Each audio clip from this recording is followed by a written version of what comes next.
Regarding the role social media played in the Arab Spring, it varies from country to country. Clearly, it played a role in spreading the word in Tunisia and in Egypt and in places like Syria and in Libya. It played more of a role in getting information out for the world to see. So its role is different in place to place. I would never call any of these revolutions Twitter revolutions or Facebook revolutions, because ultimately people needed to go out in the streets and die in order for their revolutions to succeed. And so social media was just one aspect of it. It accelerated them, certainly, but the revolutions themselves were not social media revolutions per se.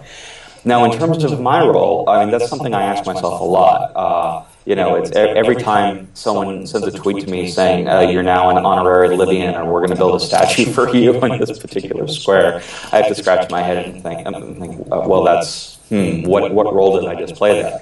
But I don't, in many ways, one of the reasons why I describe what I do as a form of anchor coverage is I don't see it's very different as what, you know, a CNN anchor or an Al Jazeera anchor does covering these stories.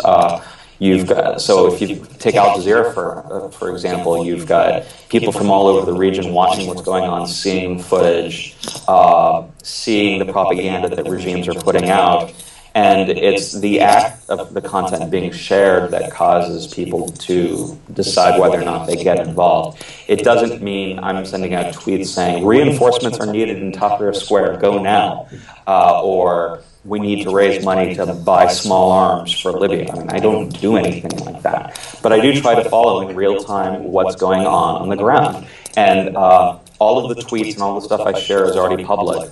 But no doubt, I'm sure there are people in these countries who have been involved in their revolutions that see me as a source for information to help their causes. At the same time, I have no doubt that regime interior ministries and intelligence services are following my Twitter account for that same information.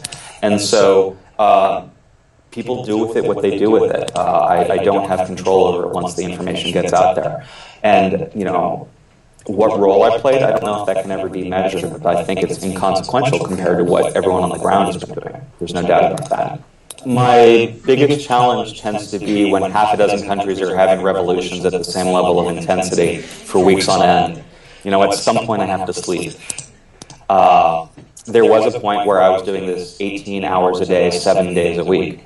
Fortunately, that's not the case anymore. I'm actually averaging a good 7 or 8 hours of sleep a night. And you know, on weekends, if I can sleep in until 9, I take advantage of that whenever I can. Of course, things flare up in different places, and so when things got serious in Tripoli, of course, it was all hands on deck for me. Same thing with Syria. Syria is just, it's a drip, drip, drip, people dying day after day after day. So I don't work on Syria 18 hours a day, but I make sure I talk about it every single day, 7 days a week, if I can. You know, the greatest challenge is just keeping up with everything because there's so much going on.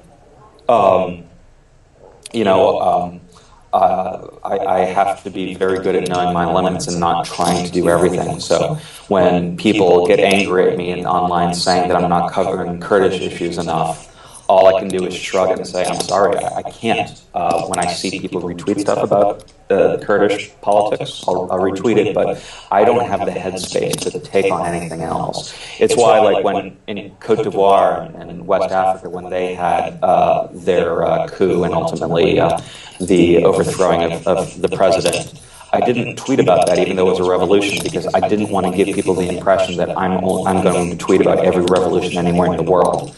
I wanted to stick to a region because there are enough similarities in terms of what was going on across those countries that that I could leverage each one and not feel like I'm, you know, doing an East Asian country here and a Latin American country there and a North African country here and having completely different languages and politics and geography for all of those. You just have to know your limits. In the same way that a beat reporter says they cover the Middle East or they cover the auto industry.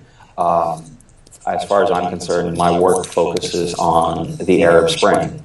So I have to remind myself of that, and I have to remind other people of that. Other challenges, reminding myself to take breaks, to not overdo it, to not lose my sanity.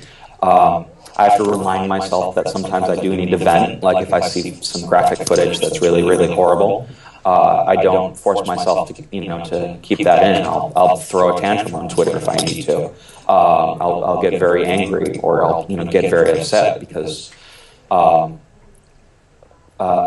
if you see some of the stuff that I've seen, it's your natural reaction. But I think by having those reactions with people online, it's amazing how many people come out of the woodwork who are concerned about my well-being.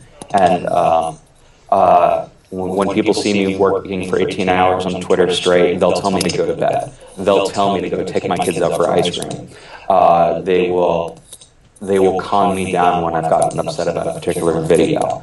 And so, I have to be careful about that, but at the same time, I'm very blessed by the fact that my Twitter community sees me as one of them, and they've really got my back.